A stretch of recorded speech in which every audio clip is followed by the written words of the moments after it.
في السيشن دي هنكمل مع بعض شويه كود كده على الباينري سيرش تري. ديليت خلاص تمام. بالانس. فاكر لما قلت لك ان التري الملوحه دي السكيود دي ليها علاج؟ عايز احولها دي عايز احول السكيو دي الملوحه دي للشكل البالانسد اللي هو اللي على اليمين ده. اهميه ان التري تكون بالانسد ده يرجع لي ان انا لما اجي اعمل الاوبريشنز عليها تكون فعلا مور efficient عن الاري او اللينكد ليست العاديه. لانها لو مش كده، لو مش بالانسد، فهي هتبقى زي اللينكد ليست، ما فرقتش حاجه. هتبقى الاوبريشنز بتاعتها كلها ان، انما انا عايز اوصلها على قد ما اقدر انها تبقى لوج ان. تعال نشوف البالانس بتعمل ازاي. انا كاتب السكراتشز هنا كلها مره واحده، تعال نقراها مع بعض. سكراتشز اللي هو احنا بنكتب، بنفكر، بنحط الافكار كتابه وخلاص، بعدين نحولها لسودو كود، بعدين نحول السودو كود. دي طريقه جديده يمكن ما عملناش قبل كده، يمكن احنا ما عملناش سكراتشز قبل كده، كنا بنخش نكتب سودو كود على طول او نرسم حاجه من الاثنين. ده السكراتش مرحله ما قبل الكلام ده، اللي هو انا بظبط الدنيا بس كده كتابه، احط افكاري بشكل مرتب وامسح واعمل واظبط، وفي الاخر ايه اروح اعملها سودو كود او رسمه. البالانس المفروض الدنيا تمشي فيه ازاي؟ انا عندي معلومه ان الان اوردر ترافيرسال هيطلع لي الداتا اللي عندي في التري بشكل سورتد، فانا هابلاي الموضوع ده. يعني انا عايز اطلع الداتا من هنا، وخلي بالك انا هنا ببالانس الشكل ده. الشكل ده ممكن يكون لي شكل تاني، هو مش شرط هو ده اسوأ شكل، بس ممكن يكون اي شكل ان بتوين هذا الشكل اللي على اليمين وهذا الشكل اللي على الشمال. فانا هعمل ان اوردر، اجيب الداتا كلها اللي موجوده، هجيبها لي بالترتيب، هحطها في اري او ليست ايا كان نوع الليست دي ايه. افترض انها اري دلوقتي تبقى سورتد في اري. تمام، دي اول حاجه. فاول سطرين دول الفكره بتاعت ان اوردر ترافيرسال، هيطلع لي الداتا في شكل سورتد، فاخدهم واحطهم على جنب في شكل اري. واخد بقى الاري دي اعمل منها باينري سيرش تري جديده. انا مش هعدل على اللي موجوده، انا هبني واحده جديده وابدلها. تعديل على اللي موجود ده شيء يعني هيبقى فيه شغل كتير ليس له اي داعي. اعمل واحده جديده مترتبه بدلها بالقديم. طيب هعمل الكلام ده ازاي؟ نفس الميكانيزم اللي انا عملت بيه باينري سيرش الجوريزم. كالكوليت الميد اندكس اند ميك ات ذا نيو روت.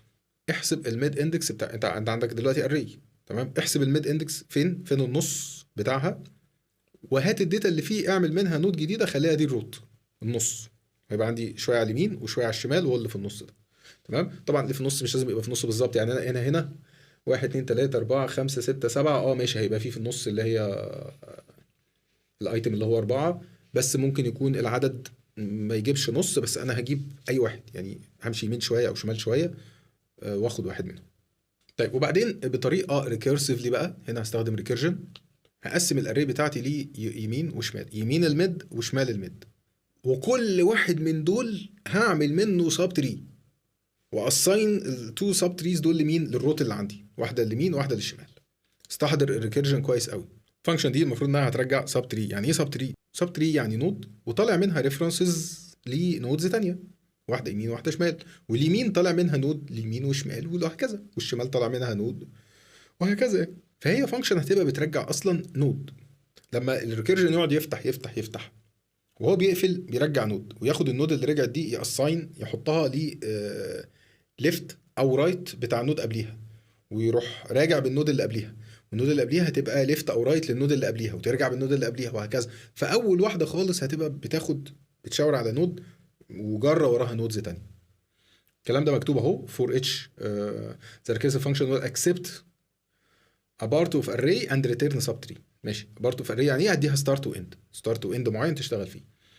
for each node بقى هيعمل ايه؟ هيقسم البارت اللي جاله ده، هيقسمه نصين، كل ما يقسم يقسم يقسم يقسم يقسم لغايه لما يوصل لاقل حاجه ما يقدرش يقسم تاني. تعال نحول السكراتشز ده لكود.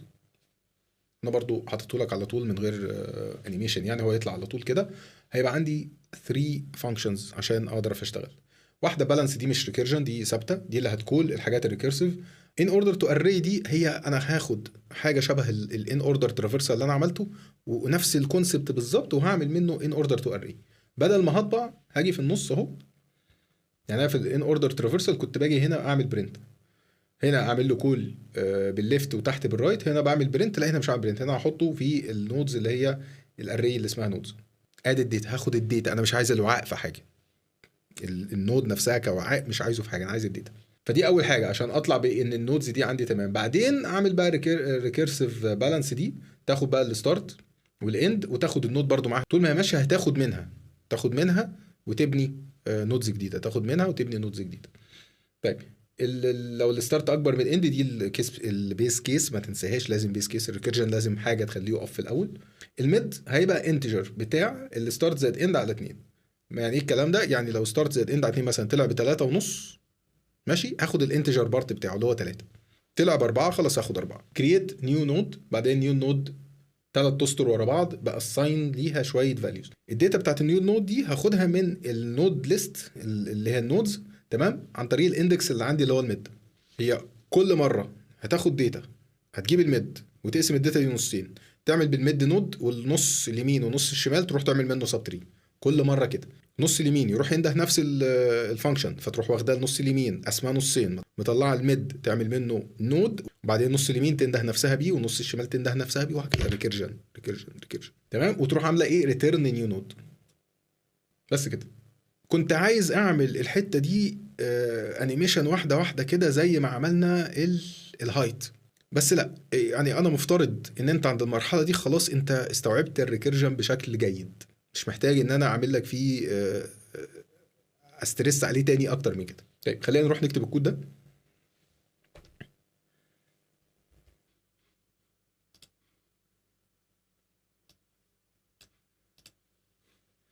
طيب احنا ده مش عايزينه خلاص، دوره خلص.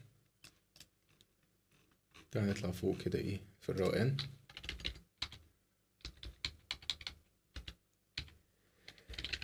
public void balance.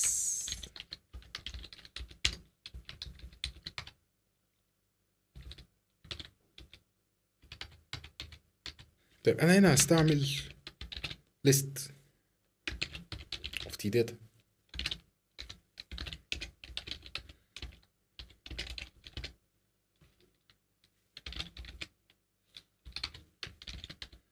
طيب الليست قد تكون من جوه بتعتمد على الاري وبتعمل دايناميك سايز اللي هي بتقال عليها دايناميك اري، يعني اللي هي بتغير نفسها مع الداتا اللي بتتحط فيها. ليه هستعمل ليست؟ انا حاليا ما اعرفش الكاونت بتاع الباينري قد ايه. ماشي، ممكن اعرفه سهل قوي. انت اصلا دلوقتي ممكن تكون في دماغك احنا عملنا قبل كده حاجات كتير مشابهه، فانت ممكن تعمله. انت عارف دلوقتي هتزود فين الكاونتر، يزيد فين ويقل فين، صح؟ ويبقى عندك بروبرتي جاهزه فيها العدد النودز اللي موجوده، فتقدر تعمل بيها اري. لما اجي اد ايتم في الليست دي همنتين شويه حاجات واعمل شويه شغل هم اصلا معمولين جوه الليست. وده برضو ارجع افكرك تاني اقول لك ان الداتا ستراكشرز اساسا هدفها الاساسي يشيلوا عني شويه لوجيك من اللي انا عايز اعملهم في الاوبريشنز الاساسيه بتاعتي اللي هي ايا كانت هي ايه بقى. فانا هنا اهو بستخدم داتا ستراكشر اسمه ليست بدل ما انا اقعد اعمل حاجه شبه الليست. طيب دي اول حاجه المفروض هنا ان انا انده الان اوردر وفقا للي احنا كاتبينه، فخلينا اعملها void in order to array. الاسم ممكن يتغير بس يعني ده اللي جه في دماغي دلوقتي يعني. نود طبعا احنا بنعمل نود دي عشان هو ريكيرسيف. list دي داتا، مرة هبدأ بالروت وبعدين هيقعد ياخد حاجات تانية غير الروت، هي أول مرة بس اللي هياخد الروت. طيب لو النود null return دي البيس كيس. طيب نعمل ايه بقى؟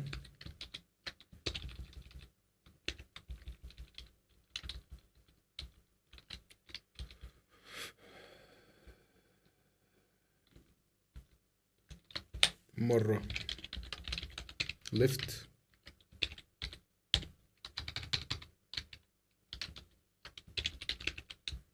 ومرة right و in between nodes dot add ايه بقى؟ node dot data. كده انا بحطهم sorted، بحط الداتا sorted في nodes.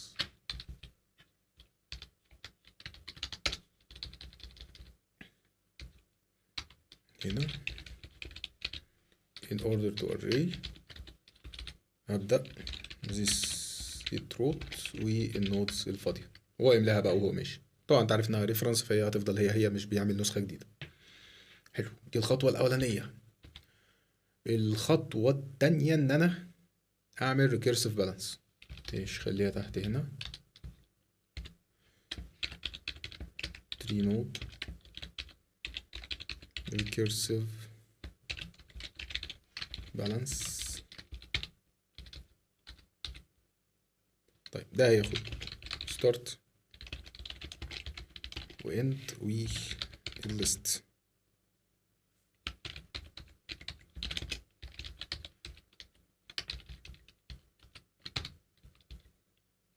خلينا ندخلها هنا روت. هعمل روت جديدة، هعمل تري جديدة خالص recursive balance. هتبدأ من 0 ونودز. النودز خلاص اتملت، يبقى نودز دوت هي بتبقى count -1 ونودز نفسها.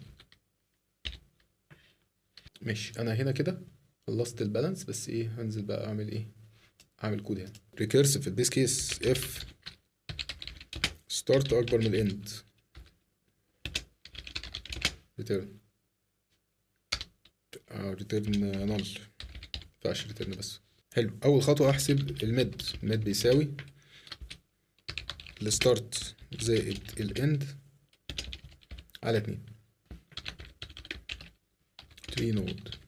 نكبر شويه كده، نيو نود يساوي كده. انا هعمل نود جديده بالميد، هتبقى هي الميد، يبقى نيو 3 نود. طيب الداتا بتاعتها هجيبها منين؟ هجيبها من نودز، والاندكس بتاعها بيساوي اللي هو الميد اللي انا لسه حاسبه. كده انا عملت نود. تمام. النيو نود دي المفروض هي ايه؟ المفروض دي هترجع في الاخر ترن النيو نود، عشان قبل ما تسأل انا عارفه تسأل دلوقتي ايه، طب فين ايه اللي هيرجع. نيو نود دوت نبدأ بالليفت يساوي recursive balance. ان ده الناحية اللي على الشمال، فالستارت لغاية الميد ناقص 1.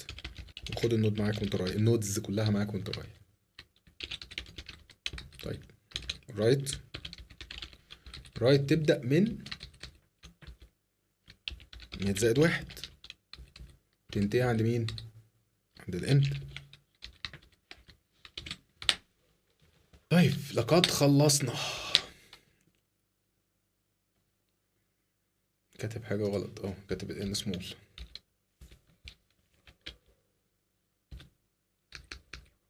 طيب احنا كده خلصنا البالانس.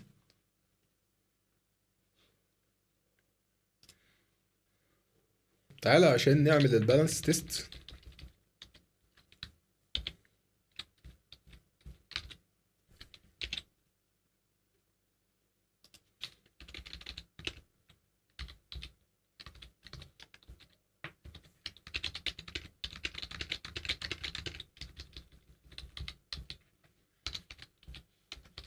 هنعمل تري ملوحة.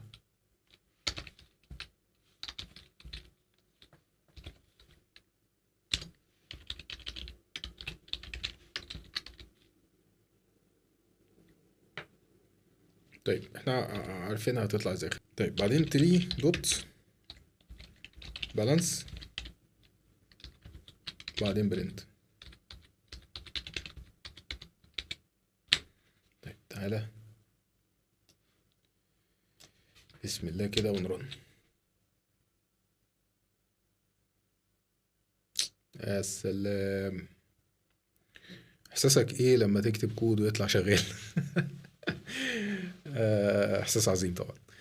يعني من الحاجات الجميله والله في شغلنا، ان احنا يعني نفكر ونيجي ننفذ نلاقي اللي احنا فكرنا فيه يتنفذ. يعني دي حاجه بتبقى حلوه يعني، ايا كانت الفكره يعني حجمها ايه او شكلها ايه. طيب فاحنا كده عملنا بالانس، عملنا فانكشن عندنا جوه التري نقدر نبالانس التري في اي وقت احنا عايزينه. هنا وانت بتستخدم بقى الباينري 3 دي، السيرش باينري 3 دي، انت هتبقى عارف بقى امتى فعلا ترن بالانس دي. مش على طول، مش عمال على بطال، انت بتريكونستراكت او بتري بيلد التري من جديد. فده كوست. تمام. سيبك احنا بنجرب ب7 ايتمز ولا حاجه، التري ممكن تكون كبيره فيها 100 200 الف الافات. فيبقى البالانس هيبقى مكلف قوي. طبعا برنت تاني باكد لك، البرنت اللي احنا عاملينه ده للمنظر فقط، احنا خلاص يعني انا المفروض كده خلاص واثق في الكود اللي انا كاتبه ده سليم. برنت دي هشيلها، مش هطلعها مع الكود بتاعي، خلاص ما ينفعش تطلع. تمام. طيب تعالى نرجع للسلايد. اخر حاجه، مع اطيب تمنياتي بالتوفيق وما معناه اللي هو انت ده اساينمنت عليك تعمله. واساينمنت هو مش يعني هو مش اساينمنت، يعني بلاش كلمه اساينمنت دي، هو اكسرسايز. دي حاجه ليك في الاخر، حاجه تعملها. لو طلعت نتيجه تمام كده انت زي الفل، ما طلعتش النتيجه وراها لغايه لما تطلع. مفيش اللي هو ايه حد يصحح لك اللي انت عملته ويقول لك ده كان ممتاز، لا ده كان وحش. لو انت عرفت تعمله، لو انت بتتعلم في مرحله انك بتتعلم وعرفت تعمل المطلوب منك باي طريقه، فدي خطوه في حد ذاتها كويسه. الدوبليكيشن هاندلنج احنا كنا شفنا السلايد دي قبل كده في نص السيشن دي او اللي فاتت، وقلنا ان في قدامك حاجه من الثلاثه. عايزك تفكر ازاي تimplement الثلاثه دول. انت قلاو تماما وتتاكد ان هو مش هيسمح، تمام. او القلاو احنا اللي احنا عملناه دلوقتي بيقلاو، اوكي. فغالبا يعني مش هتعمل حاجه في دي. او ان انت تشوف الفكر بتاع الكاونتر، حاول تعمل الاثنين دول. الموضوع سهل، الدوبليكيشن هاندلنج ده سهل. طيب احنا خلصنا السلايد، خلينا اطلع لوحدي كده. تمام. عايز اقول لك كلمتين على التريز. التريز ده عالم، زي ما انا قلت لك كده في ساعه لما كنا بنتكلم على الهاش، قلت لك الهاش ده فرع من فروع الرياضيات وليه بحره واسع. التريز برضو ده بحر.